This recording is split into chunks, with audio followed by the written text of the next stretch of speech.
Hey everybody, we're live. Welcome. Well, hi everyone, we're live, and I was just trying to put it on the text. It's on speaker and picking up every word I say. Okay, one second, Tim.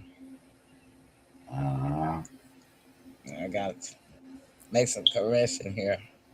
It said would live, and I'm trying to say we're live. Okay, all right, we got that going. Okay, now we are at it, everybody. Hello and welcome to the show. Thank you all so much for joining in. As you know, we are the only mom and son political commentaries on the web. In the studio by my side, right hand man, hi Sandra, is the heartbeat of the South and every beat of my heart, Tim Harrington. hey, Tim, hey, how's everybody doing? all right, Tim Harrington, what you been doing? Uh, Really not a whole bunch of anything. It was a little nice day out. I got a little air, and that was about it. My day was pretty simple today. Okay, so I know you plugged into the tube. Yeah, yeah, a little bit. Getting into some things. Yeah, well, I've Um, been plugged in the tube early in the morning, so I always catch up on politics first, and yeah, then I go to the local news, and then after that, I get into my own personal series of movies. yeah, And between housework, you know how that goes. yeah, I have yeah. to take a rest between the housework, y'all, because Oh uh, yeah, old lady getting old, and it's really good advice for everybody. They'll try to do everything in one spell, you know. yeah, yeah. Well, okay, so um, our topic tonight is deal or no deal, ceasefire or no ceasefire. I was hoping you started right there. Got to start there because that's what I watched this morning. Hmm. Um, Netanyahu decided he would send 100 missiles into a residential area in Lebanon, Beirut, and he Yeah, killed over 254 people yeah, and over 1,000 injured. And they don't know how many under the rubble because that was not a targeted area for military, any activity for Hezbollah. hmm, And it was not known to be, ever known to be. And they did not, Israel did not give any warning or any evacuation orders before it happened. They just boomed it because what had happened was we know that Netanyahu always gets word from Trump what he's going to do before Netanyahu even tells his general and his people, right? yeah, So since he got the word that Trump was going to accept the 10-point agree negotiation uh, that Iran had submitted, I guess he decided and instructed his military, the IDF, to go ahead and do that before it could even be announced to the public, right? hmm, So then turn he gets furious, Netanyahu and the Israelites and this right hand comment fascists, along with Netanyahu, his cabinet, right hand fascists, they get all wound up, get the panties in a bunch, yeah, and they publicized how disappointed they were and that they had no part in the agreement and on that. And Lebanon was not a part of the 10-point right, agreement. So hmm, then Donald turns around and says, well, okay, no, we never said, and J.D. Vance, and we never said that Lebanon was supposed to be part of the 10-point agreement. But on the Truth Social post, but on Donald's Truth Social post, yeah, he typed it in capital letters that he had accepted it. yeah, So Donald, you can't say in a post, even though that is not an official channel, because What people need to understand is this: Donald Trump's Truth Social post is not an official post of the government. Right. He did not send that post from at real Donald Post POTUS from the White House. Okay, Yeah. so that's going to be his excuse to wiggle his way out of it and say, "Well, it was an official channel that I said that on. I was just suggesting." You, you you know what that made me think of? A simple analogy. You ever broke up a fight in your life? You break the fight up, and then you say I broke it up, and then they back fighting behind your back. Yeah, yeah, yeah. Yeah, yeah, yeah. So Just- deal or no deal. yeah, But anyhow, as we have been telling y'all, and we give it to y'all like a TIT, is because we like to hear both sides of the story. And as we've been telling y'all for weeks now, ever since February 28th, when this all broke out, that y'all wasn't getting but one side of the story, which yeah, is the United States side. right, So tonight, we're not going to show you a lot of videos. We're just going to show you one that's going to sum it all up to you to let you know that we were telling you the truth, that you only see the United States side of it on the United States medias. right, And Donald Trump has been calling the stations that of the media in the United States that do show both sides of it fake news. And he's right, because the ones that tell on his side of it is fake news. So yeah, he called these media stations fake news. He's not lying. The ones that tell on his side, yep, that's fake news. So he's telling the truth. yeah, So yeah, it kind of puts him back in there. The master of deal. I made a deal. No, I didn't make a deal. I yeah, called a ceasefire. No, I didn't call a ceasefire. yeah, I put it on Truth Social. No, that's not the official White House post. So here yeah. we go, y'all. Let's take a look at that. We'll make short comments after that, and then we're going to be out of the studio. Check this out, y'all. What we are witnessing right now in the occupied territories is the slow, painful unraveling of a myth. For weeks, the Israeli military censor, that iron-fisted apparatus of state deception, clamped down on any visual evidence of what was actually happening on the ground. They fed the world a narrative of ineffective strikes, of minor shrapnel damage, and of successful interceptions. But now, with the fragile ceasefire holding, and the censor's grip loosening in Tel Aviv, the truth is seeping out like blood through a bandage that's too small for the wound. Yemen's Houthis now claim they have targeted Israel's main international airport. Iran launched wave after wave of ballistic missiles. And this time, the target wasn't random. It was Nevatim Air Base, Israel's most advanced and strategically critical military installation in the Negev desert. 20 people have have been injured in an Iranian strike on a building in Dimona, which is the nuclear hub of Israel. And it's a grotesque sight. The videos and images now circulating from Israeli social media accounts and regional observers are nothing short of catastrophic for the occupation's propaganda machinery. We are finally seeing what the Iranian military achieved with its waves of precision strikes. We are seeing the charred, mangled wreckage of private jets at Ben Gurion Airport, planes that were torn apart by the shrapnel of missiles the regime swore were shot down over empty fields. We are seeing the control tower of that same airport bearing the scars of direct hits, a symbol of the complete aerial paralysis that gripped the entity. And perhaps most damningly, we are seeing the grainy but unmistakable evidence from the Negev desert confirming what Tehran claimed months ago, that the Nevatim airbase was not just scuffed by debris, but that over 20 F-35 stealth fighters, the crown jewels of the Israeli Air Force and American military-industrial complex, were obliterated on the tarmac as they were being refueled. The early reports that were dismissed as Iranian propaganda are now being vindicated in high definition from within the entity itself. But the revelations don't stop at the runways and hangars. The cracks in the so-called iron wall of Israeli intelligence and defense are now gaping chasms. In Tel Aviv and Jerusalem, the myth of Mossad's invincibility has been buried under rubble. Leaked assessments and regional sources confirmed that the headquarters of Israel's Foreign Intelligence Agency was not just targeted, but completely destroyed.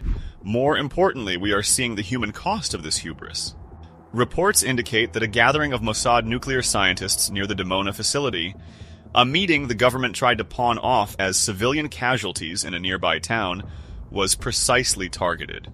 With the censorship lifted, the true scale of the carnage in Arad and Dimona is becoming clear, and it points directly to the decapitation of the lower and mid-tier operational core of the agency that has terrorized the region for decades. Command headquarters of the Israeli military have been shaken to their foundations, and military hospitals meant to treat the regime's wounded are themselves dealing with structural damage from the very strikes they were supposed to be shielded from. This isn't a conflict. This is a grand public unmasking of a paper tiger. And before we go any further into this detailed expose, I need you to do something for me right now. If you value this kind of deep, unfiltered analysis, the kind the mainstream Western media will never show you, because their corporate overlords are too busy coddling Tel Aviv, then smash that like button and share this video with everyone who needs to see the truth. And drop a comment below, even if it's just a single dot or a Free Palestine flag, because your interaction is the only weapon we have against the algorithm that's designed to silence voices like ours. And if you haven't yet, subscribe to this channel and hit that notification bell. We are one of the few platforms willing to drag these war crimes and these catastrophic military failures into the light, but we can only do it with your support. Consider it your personal contribution to honest journalism. Now, let's really get into the grit of what happened at Ben Gurion Airport, because this is a perfect case study in how the Israeli regime operates. Lie first, cover up second, and only when the truth becomes undeniable, whisper an admission. Initially, when Iranian missiles rained down, the official line from the army spokesperson was that the airport was fine. Maybe some shrapnel from intercepted missiles fell in open areas. But as the days passed and travelers started posting from inside the terminals, the story crumbled. We now know that the military censor himself was forced to admit that Ben Gurion International Airport, the main artery connecting the occupation to the outside world, suffered a direct hit. The images they tried to suppress show at least 3 planes completely burned out on the tarmac. And this wasn't just a lucky shot from a homemade rocket, this was the Arash-2 drone, a platform with a 2,000-kilometer range and a radar cross-section so small that Israel's billion-dollar air defense network couldn't even see it coming. Think about the psychological and economic devastation of that. El Al, the national airline, had to suspend flights to nearly 30 international destinations because the security situation was so dire. The airport, the hub of the startup nation, became a bullseye, and the world saw that Israel's skies are not sovereign territory. They are a shooting gallery for Iranian engineering. While Ben Gurion was the public embarrassment, the scenes unfolding in the Negev desert were the strategic body blow. For years, we've been told that the F-35 Joint Strike Fighter is the pinnacle of Western air power, an untouchable ghost in the sky. The Israelis and the Americans told us that these jets would be the spearhead of any attack on Iran, that they would set the region on fire. Well, those jets are now scrap metal.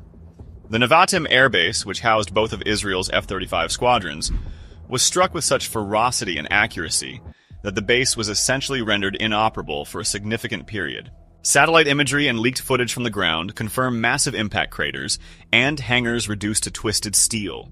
The claim that over 20 fighter jets were destroyed is no longer just a line from the Tehran Times. It's a visual reality corroborated by the very evidence Israeli citizens are now sharing. And here is the detail that should make every American taxpayer sick to their stomach. There is footage showing these jets were hit during refueling operations involving American aircraft. That means U.S. military personnel and assets were not only facilitating this war, but were also put directly in harm's way by Israel's incompetent, porous air defenses. Israel's most important airbase was turned into a parking lot of fiery debris, and with it, the regime's ability to project stealth air power for the foreseeable future has been gutted. They can't just pop over to the Lockheed Martin dealership and pick up another 24 F-35s. That delivery schedule is backed up for years. This is a generational loss for the Israeli Air Force, and it happened on Benjamin Netanyahu's watch. And then there is the matter of Dimona. Let's be very clear about what we're discussing here. Dimona is not just another sleepy desert town.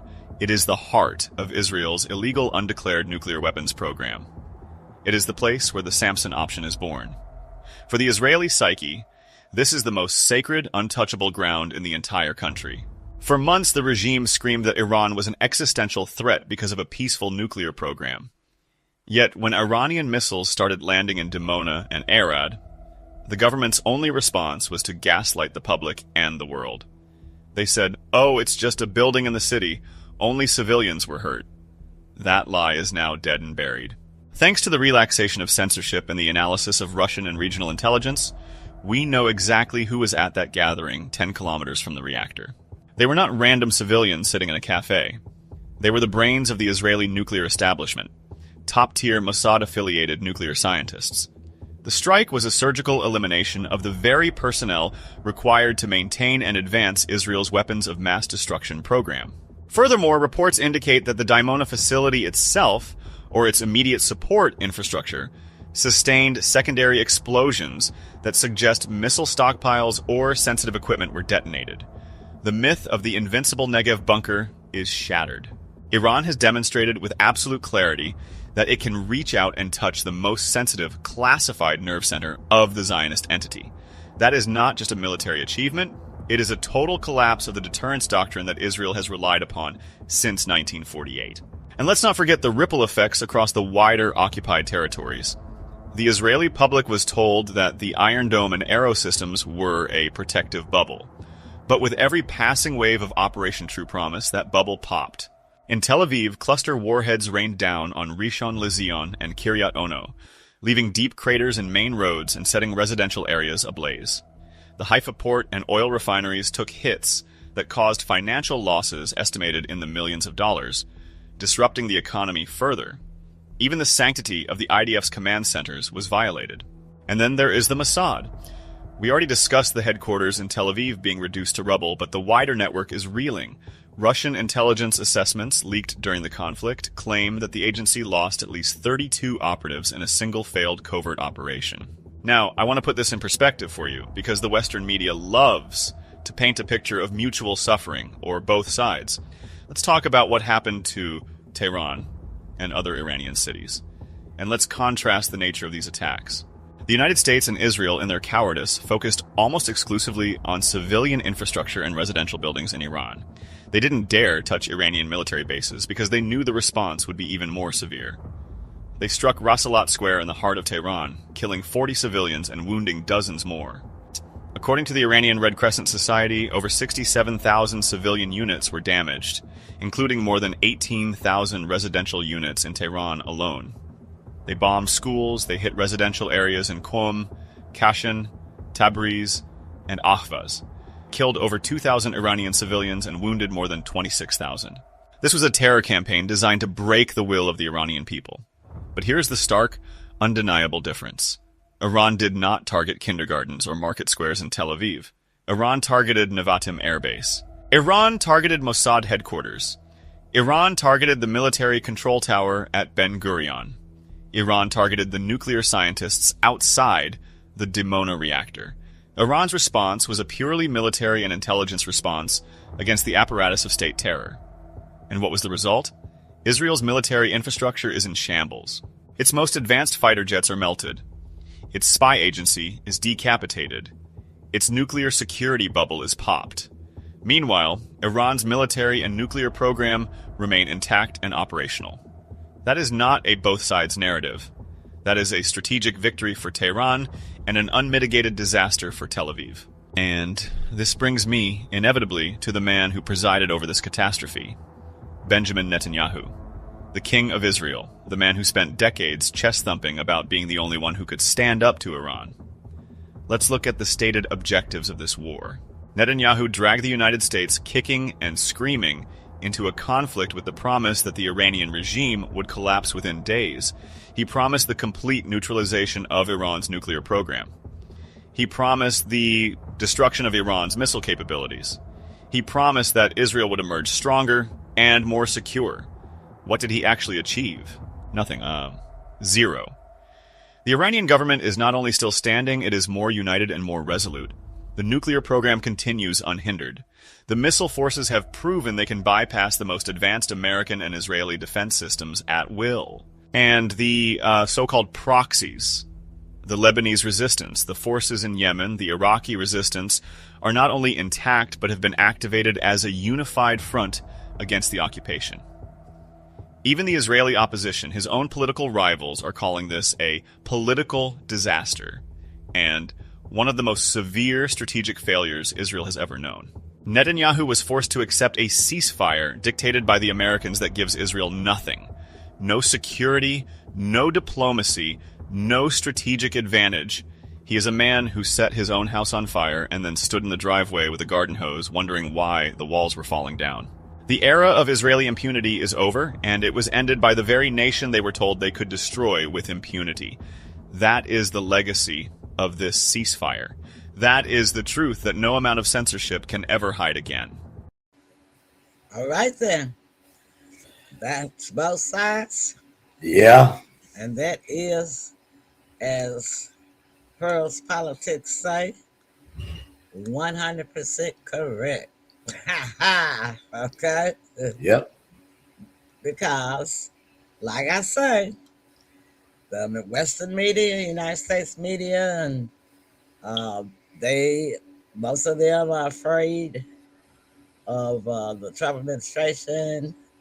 And so the ones that do go against him and even attempt to show y'all both sides, they get attacked by Trump's administration because he has just put out yesterday that he's going to put CNN under investigation.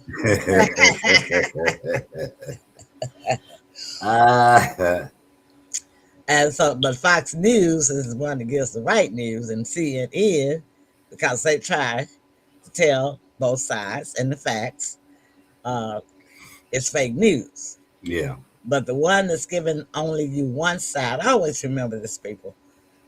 Anytime there's a story going on, it's two sides of it. And if they only telling you one side of it, it's a lie. Okay? If they're trying to prevent you from hearing the other person's side of it, of their story, whatever the story is, they lying. Plain and simple. What do you say, Tim? Yeah, I mean, I would have to agree. And I think a lot of our people that are not online, I've been getting that one side story, like you said, because, everybody's not on the internet, especially some of your older people. Right. They've been watching that station probably ever since it came out. So you know how that goes. Right. They just believe in what they see. And for the rest of us, at least we have the internet, because they can no longer hide it from us like they could when it wasn't in the internet. Just as the podcaster was saying, the report. Yeah. So I will be subscribing to that channel. I don't think I did subscribe to it, but I've got it. I don't know where to find it. And I will subscribe to that channel because I'm sure that over the next week, I'll have an update for us to give y'all for next Thursday night. Right. But I'll tell you something. I don't have to put any comments behind it because y'all heard it. But I had been hearing it every day. Everything that he said, every report he gave from March 22nd all the way up to yesterday. Yeah. It's absolutely the same thing that I had been seeing to be true and known to be true, because I watched like 5 other international channels on YouTube that are not censored by Israel. And they are not censored by the United States. Mm-hmm. And the information, as the man said, is also being leaked by Russia and China to Iran to give them the reports to put out, right? Yeah. So the latest thing, I'm going to close with this. The latest thing that happened yesterday was Kim Jong-un of North Korea did 5 missile tests up in the air. And these are long-range missiles that can reach into the western part of the United States. Yeah. That is like California, all part of the West. So that happened uh, yesterday before Donald Trump made his social truth post, truth social post about he had agreed to the 10-point negotiation terms of Iran. Yeah. So when I heard that, I said, so that's the reason why he all of a sudden wants to agree, because now Kim Jong-un hasn't had to fire a single shot because his weapons had already been in Iran. His Yeah. missiles, they've been sending those missiles to Iran for the past 10 years. Mm-hmm. They're in partnership with Iran. They're Yeah. in partnership with Russia. Yeah. Kim Jong Un is in partnership with China. So, and Putin, Mr. Putin, out of all the heads of states, it seems to be the most one with the level head. He got fired up yesterday. I heard him speak about that unannounced attack, massacre that Netanyahu did minutes before Trump makes his two social posts about the ceasefire where he killed all those people in the residential areas of Lebanon. He was fired Yeah. up about it. Yeah. He said he's not going to stand for it. So, Yeah. You know, there's one more thing I wanted to add in here because, it was said that he threatened the Pope. He told the Pope, oh, you talking about Donald?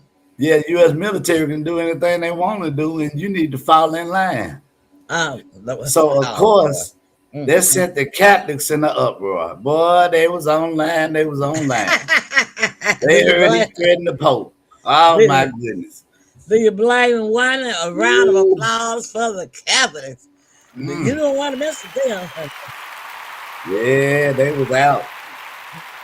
They say, now you really done took it too far. Now you done threatened the Pope. Yeah.